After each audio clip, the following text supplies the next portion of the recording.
Right, good evening everyone. It's 7 o'clock, so we're going to commence the meeting.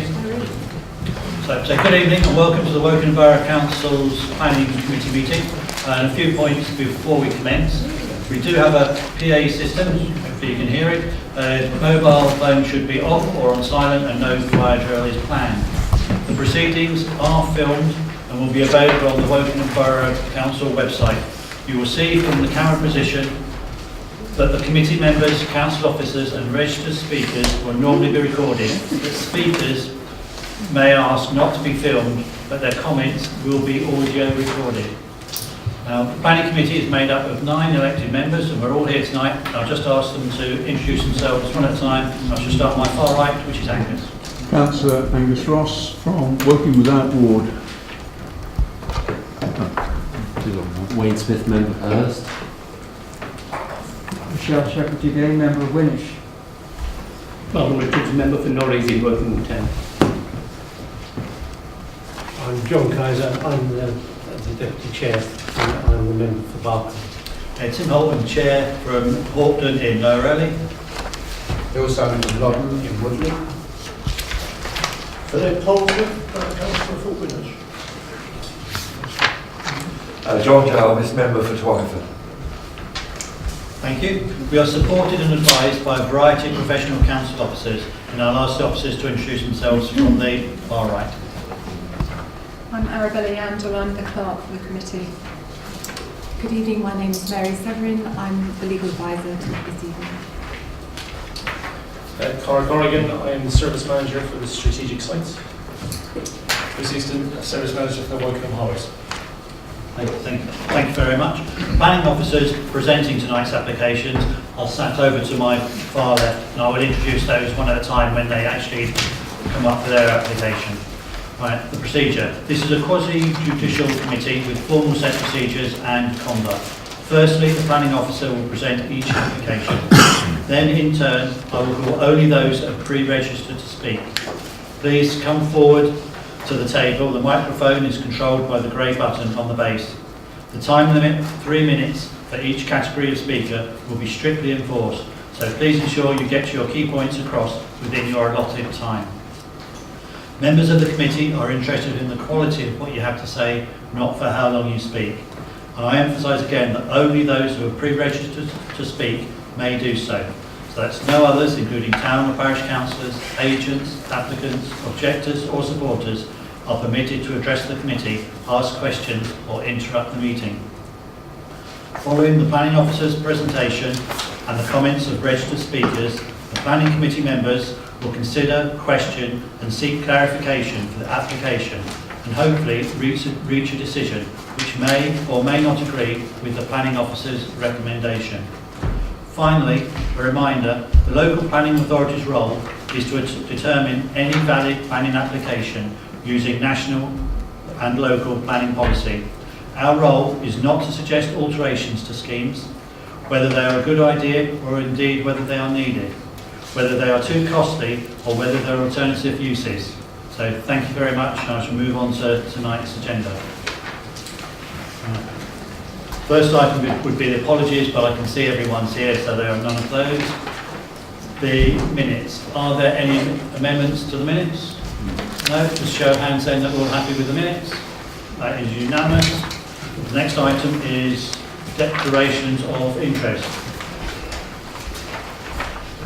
Yes, I have a personal and prejudicial interest in Wilderness Road application and I will not take part in the discussion or vote. Thank you very much. Any others people needing to declare an interest? No? Okay. Then we move on to applications to be deferred or withdrawn. Yes, Chair. One application withdrawn, the 1 Nelson's Lane Hurst application. Right. Thank you very much. Now, I hope the members of the public won't be too upset. I'm just going to move one of the items up the agenda because it's a very short one. It is a sort of a technical application. And it's in agenda item 65 on page 119. It's the Eastern Gateway. It's an application for stopping up Waterloo Road associated with the Southern Distribution Road. Before the committee, the Woking Borough Council is the applicant. I'll hand over to the case officer, Vincent Healy. Thank you, Chair. This is not an application for determination by the committee, but just an approval of an application to be made to the Secretary of State for transport for the stopping up of a section of Waterloo Road and the level crossing at Waterloo Road down to the proposed new four-fork roundabout.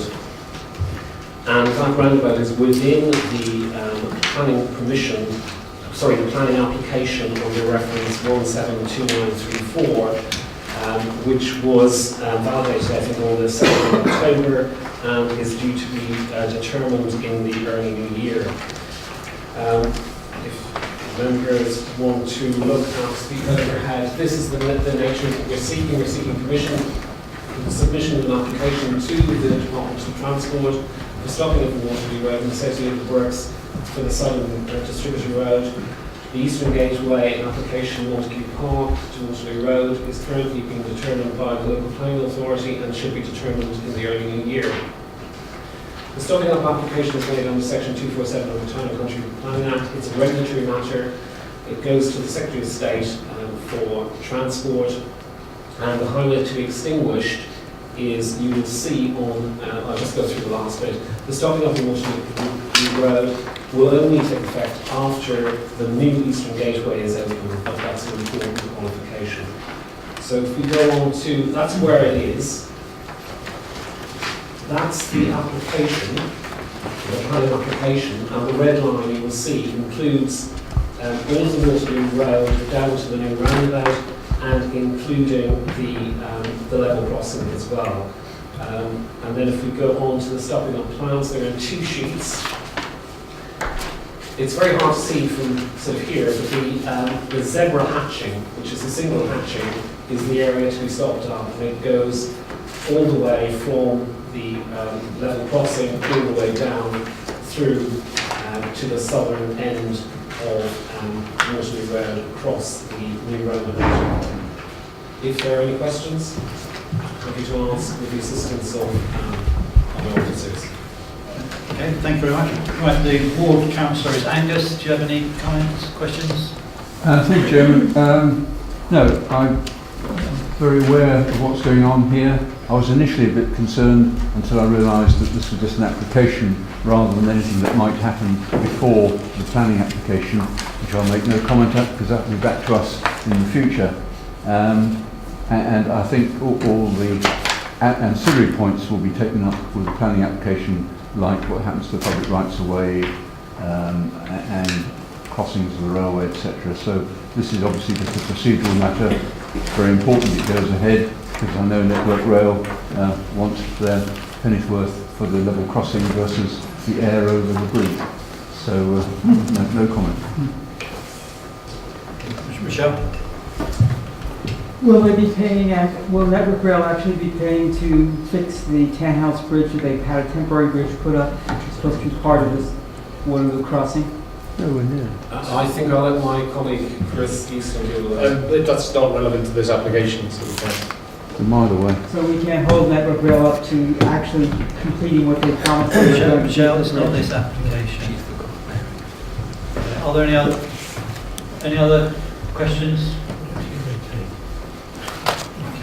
Right, then so on page 120 then is the recommendation to approve the submission to the Secretary of State of Transport. Can I have a show of hands, all in favour of that? That is unanimous. Thank you very much.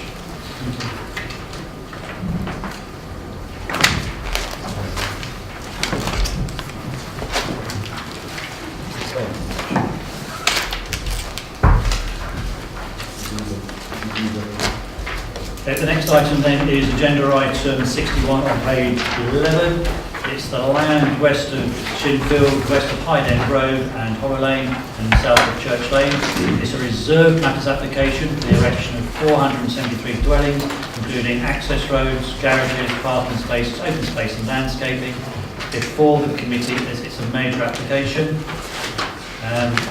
Case officer is Christopher Howard. Can I hand over? Thank you, Chairman.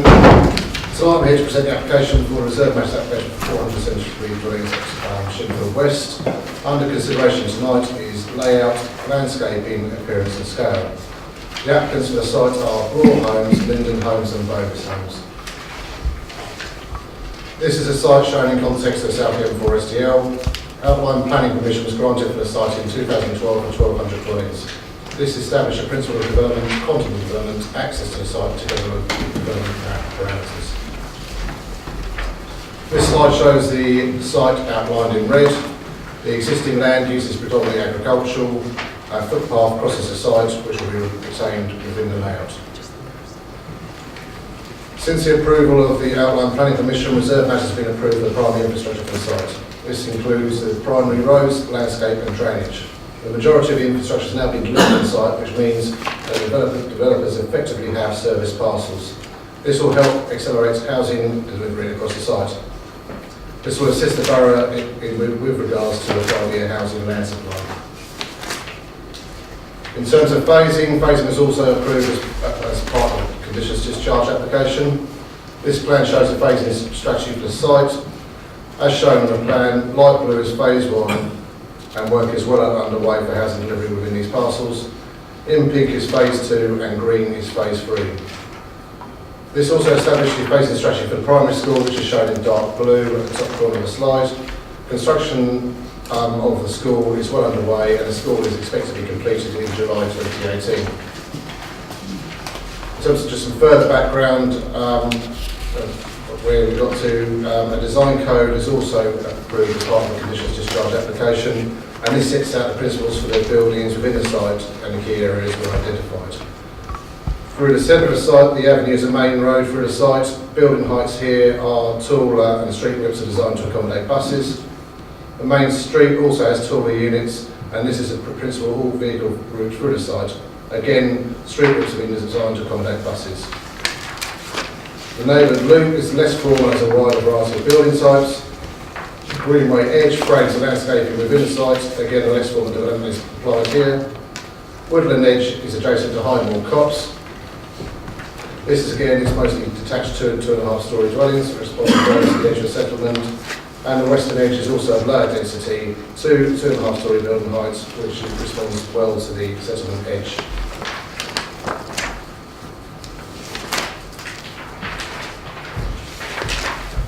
This is a proposed layout for the phase 2 development of the site.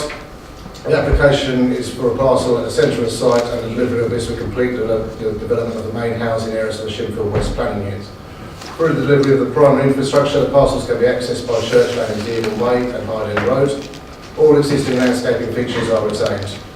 The layout pays regards to the relationship of the open space on the western boundary with low density housing proposed in this location. This will provide a good transition between the countryside and built form. High density housing is also located towards the centre of the site, and taller units have been carefully located on principal roads to emphasise the key routes for the site. The layout has been carefully considered to provide good permeability for the end users. At the north and east of the site, at the north and east of the phase 2 housing, access through the phase 1 development parcels are shown. In addition, the layout of the approved phase 1 housing is outlined in blue to show the site in context with the phase 2 housing. The plan demonstrates how housing can be delivered comprehensively across the 2 phases and ties in well with the principles of the design code. Moving on to detailed appearances, these are the street scenes. This is a street scene taken from the avenue in the centre of the site. This generally follows on from a design approved for phase 1 parcel at the entrance of the site. The houses have detailing such as rental applies to some of the units to break up the massing and provide a consistent design theme. This slide shows a neighbourhood loop at the top and a greenway edge at the bottom. The neighbourhood loop has more diverse unit types than other areas of the site and a mixture of 2.5 storey development within it. For a greenway edge, as can be seen, the dwellings are being set out with more space between them to provide a looser form of development. There is also more consistency in terms of building heights with these predominantly 2 storeys.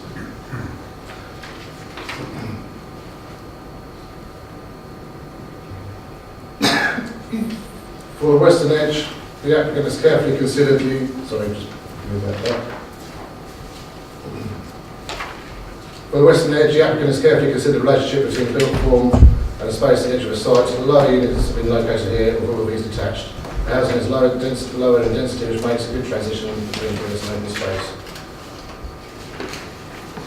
Here are the building heights shown on the plan. Again, as shown by the street scenes, taller 2.5-storey dwellings have generally been located at the main spine road and key entrances to the site, as shown by the red dots.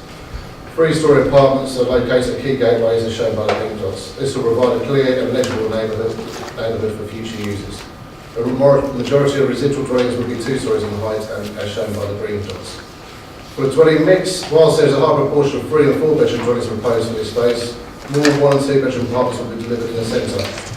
The outline planning permission allows for a further 210 dwellings to be potentially delivered within the village centre, and given the nature of the centre, more apartments are expected to be delivered within that phase, as they'll be more appropriately located close to shops and services in those locations. Furthermore, in order to respect the site constraints, more detached unit types will be provided along the western edge to provide the transition between countryside and built form. Given the nature of these units, these tend to lend themselves towards larger houses. In regards to private amenity space, nearly all the houses meet the 11 metre depth threshold. Only 2 dwellings fall short of this, as shown here. And due to the nature of these plots, the proposed sites of neighbouring houses, in this case, a minimum back-to-back and back-to-back relationships are maintained. In addition, the width of the gardens for both of these plots compensate for the lack of depth. This plan shows the parking distribution for the site. The blue dots are its on-plot parking, green shows garage parking, yellow carport parking, and red is visitor parking. And this plan shows this up a little bit more close so you can get your eye in. The applicant has worked well with officers to ensure that the distribution of both on-plot and visitor parking has been appropriately located. The overall parking for this phase is 1,371. Overall, this provision, when taking visitor spaces into account, equates to 2.9 spaces per dwelling. This is an artist's impression taken from the western edge. Houses have been orientated here to overlook the open space and provide a good level of natural surveillance into this space.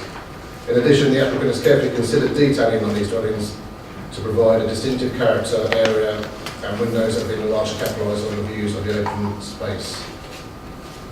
The recommendation tonight is to approve the application subject to conditions set out in the report and those amended within the members' update. And turning to the members' update, paragraph 52 is clarification in respect to garden depths, which I think I've covered within the presentation. There's only 2 units that fall short, but they have got wide gardens and we maintain the separation standards there. Paragraph 65 refers to the neighbourhood being 4.8 metres in width, whereas it should state 5.5 metres width, which has been delivered as part of the primary infrastructure. Paragraph 78 should refer to Highland Road rather than Highland Lane. And there's a duplication of numbering of conditions for condition 5, so all conditions need to be numbered up accordingly. And just a sort of point of technicality for condition 5, replace the words permeable with bonded, and that's consistent with the phase 1 approval, the condition which was applied to that planning permission. Thank you, Chairman. Yes, thank you very much. We have 2 registered people to speak. It's Nick Patterson-Neil, the agent, and Peter Jones. Are you both going to be presenting? Just yourself. Okay, that's great. Welcome.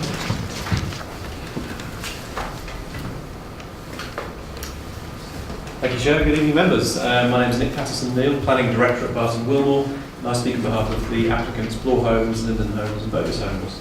As members will recall, as Mr Howes already outlined, planning permission was granted in 2012 for 1,200 homes, a local centre and a primary school.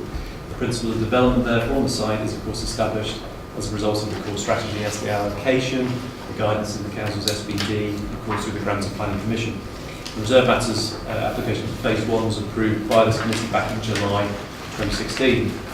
The application, as you know tonight, is for the second phase of 473 dwellings, and that includes 73 affordable homes. We've worked very closely with your officers in planning, highway and landscape in particular, following the submission of the application to enable the favourable recommendation to you this evening. The layout provides, as you've heard, for parking spaces an average of 2.9 spaces per dwelling, the majority of these on plot, and this is fully in accordance with the Council parking standards. The application is supported by a design statement which explains the design principles, and these are consistent with both the outline permission parameters, the design access statement and the approved design code, as Mr Howes mentioned. Phase 1 provides, as you've seen, the western section of the neighbourhood loop, which is an important street linking this phase to other areas within the development, onward to the local centre, and includes the avenue which runs north to south through the centre of the phase 2 area. phase also includes the western edge, as you've seen, and as was illustrated, and is illustrated rather on the slide behind you.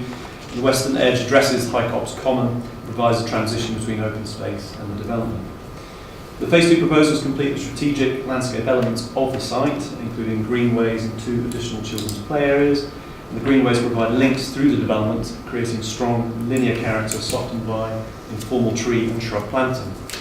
Network of paths enable travel through and access to the greenways to maximise pedestrian permeability within the site as a whole. Within the central area, there's a large play area which provides a focal feature within the development, and then, as actually illustrated again on that image, further small play areas located on the western edge. And that is a more informal area, more naturalistic in character, reflective of the High Copse Common to its immediate west. And so therefore the development proposes a very important step in the continued delivery of new homes at Shinfield, itself very much a central part of the Council's core strategy led by the SDL. So I fully support the Officer's recommendation in favour of the application. Thank you. Thank you very much. Members who would like to go first? John, yeah, I've really only got a couple of questions left. The first one is, looking at the dwelling mix, 169 4-bedroom houses, it seems a bit on the heavy side. Does that mean that on other parts of the development there will be less of these larger homes built? Yes, as set out in the presentation, the district centre will be coming forward in the future, and this area will have more apartments within it, so the balance of dwellings across the site will be more in kin in the future phases. Thank you. Just one other question. Are all the houses going to be traditionally built, do we know?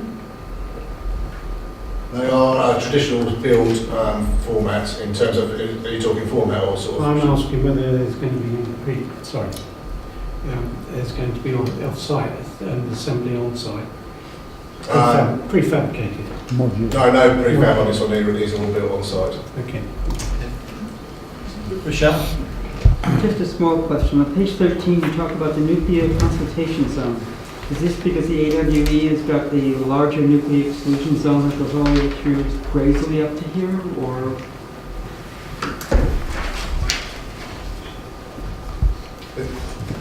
The R&R zone is it's an area which is set by the AWE, yes, and this comes within it, but there is no objection to the application, so. That's the one that comes all the way up through Graiseley? Yeah. Okay. Angus? Thank you, Chairman.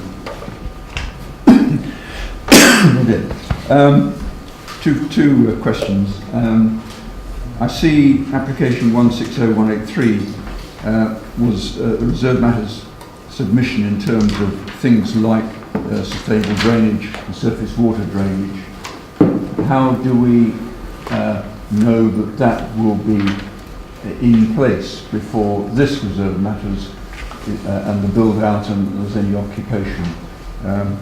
I'll come to the other question afterwards. The subs have already been constructed on the site as primary infrastructure application, so they have been delivered. They are mostly within the central space between Shinfield and Spencer's Wood. Fine, thank you. And at Go for the microphone, please. Thank you. stiff button. On page 44, para 86, it is the part of the Thames Basin Heath Special Protection Area, and it says that the applicant has agreed to provide strategic asset monitoring management charges, but there's nothing in the agreement that holds them to that. It's just mentioned in the text. I don't know whether it should be an informative or part of the decision. Secured for the legal agreement for the Shinfield West Planning Commission on the outline approval. So it's been covered elsewhere? Philip? The borough is very concerned, as you know, Chairman, about the fact that they've granted about 13,500 planning permissions, but they're not being built, which is causing us lots of problems. Is there any timescale set on these houses being constructed? In terms of timescales, we have our standard conditions which only allow them to have a permission for up to 3 years before they submit their first reserve matters. This site has got away very, very quickly and has been delivered very, very quickly through the delivery of primary infrastructure. There are other areas where build-outs aren't so quick. Colin might like to finish.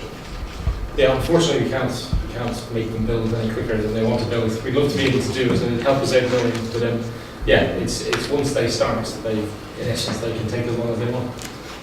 The issue they have is they have certain, from their point of view, there's certain drivers, so they have a certain amount of payments they have to make, and to get that back they need to build the houses in most cases. So the minute they start, they're likely to continue. But there's no conditions we can put on them. That's not possible under a section wise. Bill? Yeah. Okay.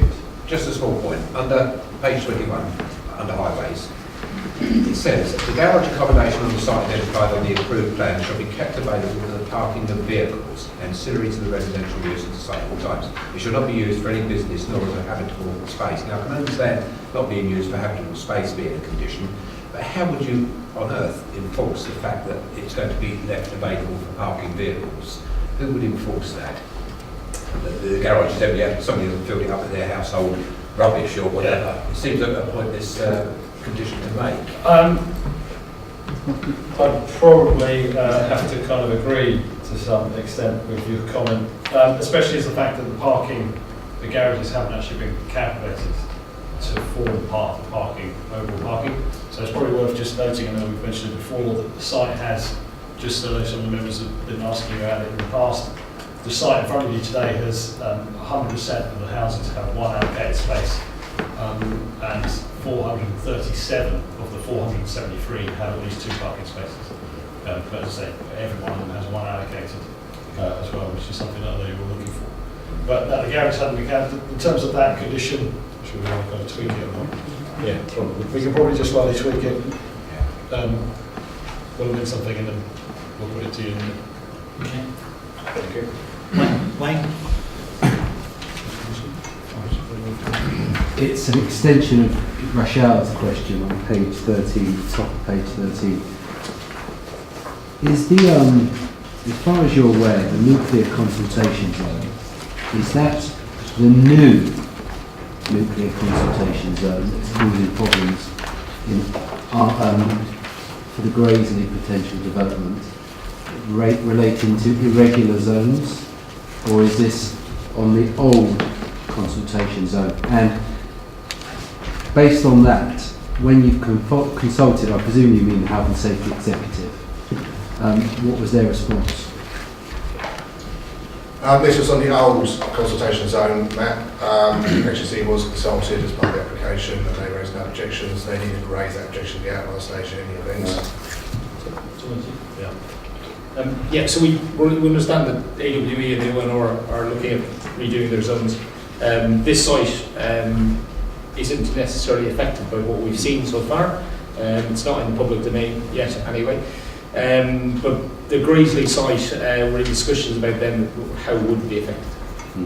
But we're not really at any stage we can tell you that at this stage because we're having meetings with them. So, I gather that. So we haven't got the map yet then, of the new zones? They have shared a number of maps and none of them are defined, none of them are definite. So what we're doing is we're going back and questioning them on certain aspects.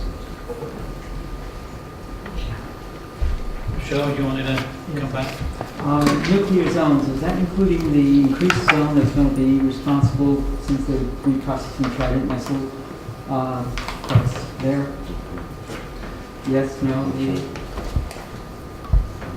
Did I not just answer that? you said you haven't got a map yet. I'm just wondering whether this is including the newest information. So this application, so this scheme was approved based on the original local plan, and they were consulted.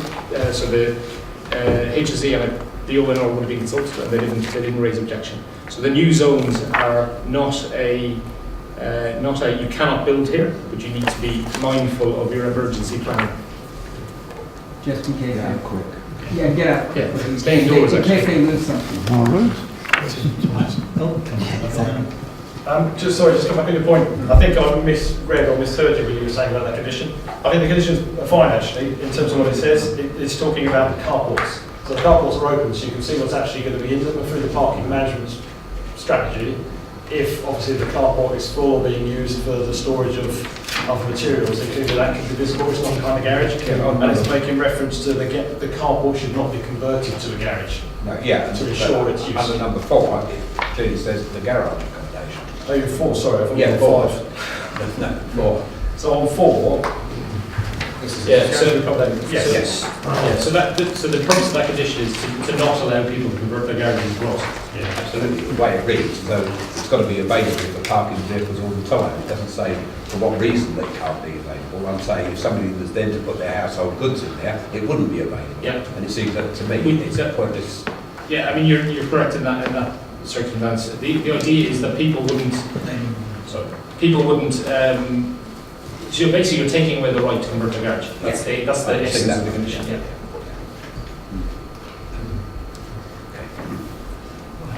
Any other members want to ask questions, seek clarification? We're going to go to the vote then. Right. The recommendation then is set out on page 13 for approval with the following conditions set out there and informatives. On the members' update, there are no new conditions, it's just a changing of the numbers which was wrong on the original one. So all those members in favour, please show. And that is unanimous. Thank you, members.